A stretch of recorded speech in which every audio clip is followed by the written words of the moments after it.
Well, we're here at the Smarter E Europe 2025, where a whole lot of module manufacturers have their latest products on display.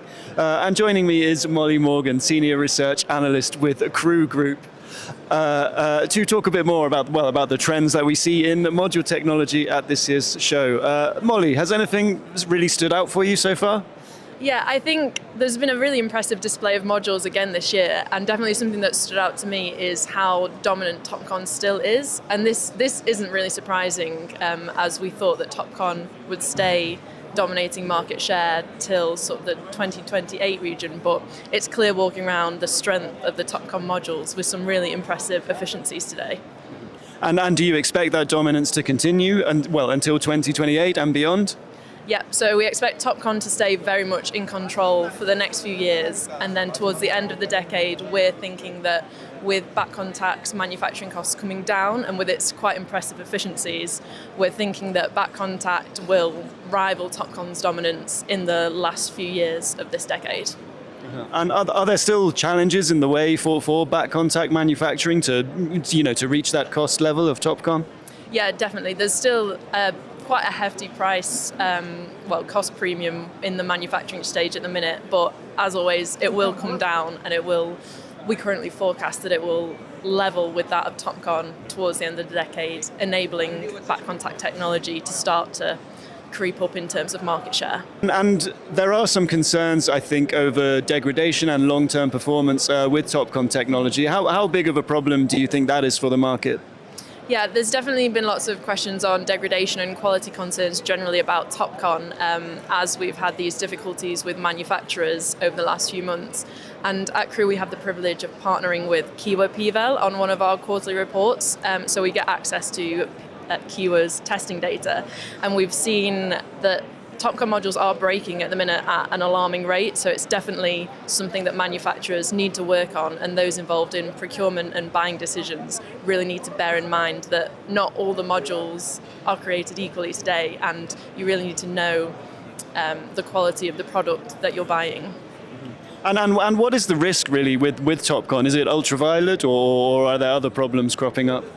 Well, unfortunately, I think it's not just UV degradation today, as given that manufacturers have had to cut their costs wherever they can, I think there are some quality concerns in things also, like with frame thicknesses as well, that are literally causing concerns on modules breaking in terms of with load rather than just UV degradation today.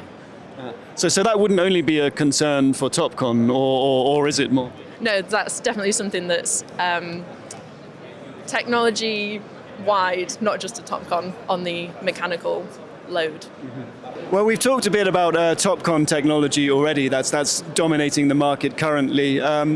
One of the things that might follow on from it is back contact, and we've headed over now to Longi's booth, where they have their hybrid passivated back contact modules on display. Molly, how do you view this technology and its market potential? Yep, so at CRU we're increasingly bullish on back contact. Despite it having quite high comparative manufacturing costs at the minute to TOPCon, we do forecast this coming down.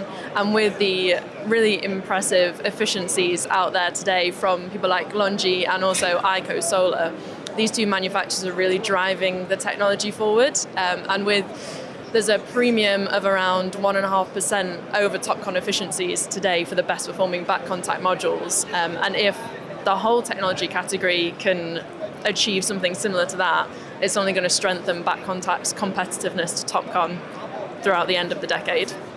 And what do you see as key for back contact to achieve those cost reductions and efficiency improvements? Mm-hmm. So I think there isn't as such one key element that back contact needs to focus on in terms of cost reductions. It'll just be an overall effort to reduce costs down as the newer ways of producing back contact become more mature.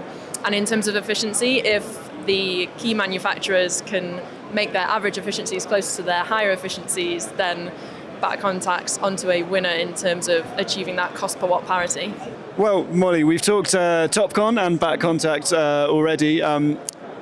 following on from that, I think many people see Perovskite tandem modules, and we've headed over now to Oxford PV's booth, where they do have a tandem module, or 3 tandem modules, I think, on display.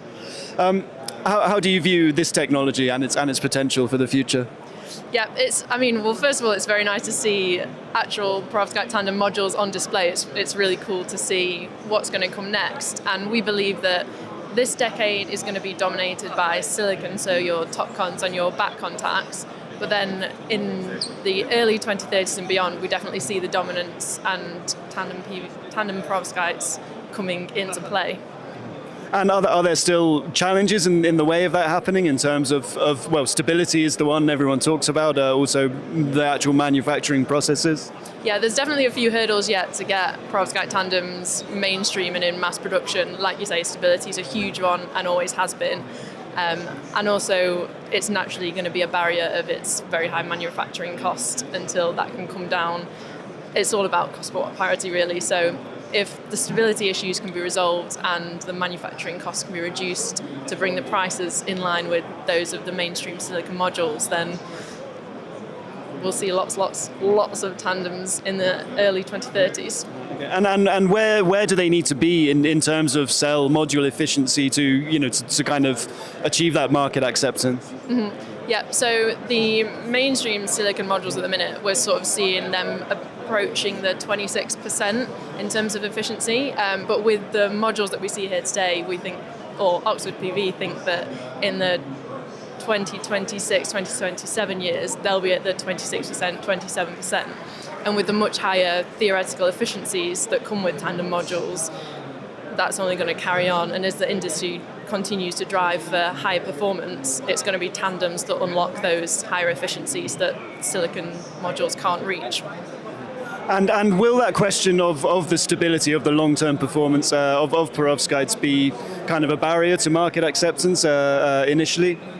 I think initially maybe, but given that the 2030s that is 5 years away, I think that it might be a barrier now and people might be skeptical now. But I think by the time that tandems are ready for mass production, I think that people's view of the technology will have caught up with its possibilities. And I guess seeing some outdoor testing results will be key to that. Do you see those appearing already? So I haven't personally seen any yet, but I'm sure there will be some to come, which will help the mainstream acceptance of the technology. Well, we've had a look at some of the key technology trends here at the Smarter Europe 2025. Molly, is there anything else on the module technology side that you've seen this year? So I guess one thing that's been quite clear is the variation in the different wafer sizes, and that's the larger wafers themselves and also rectangular variations. So there's lots of innovation still within the silicon technologies where manufacturers are using these different wafer formats to reduce their manufacturing costs in some sense and bring down balance of system costs. So there's still innovation to be had within the TOPCon technology. And I think within those wafer sizes, kind of standardization and just the fact of having all these different formats on the market has been a bit of a challenge. Is that largely resolved now?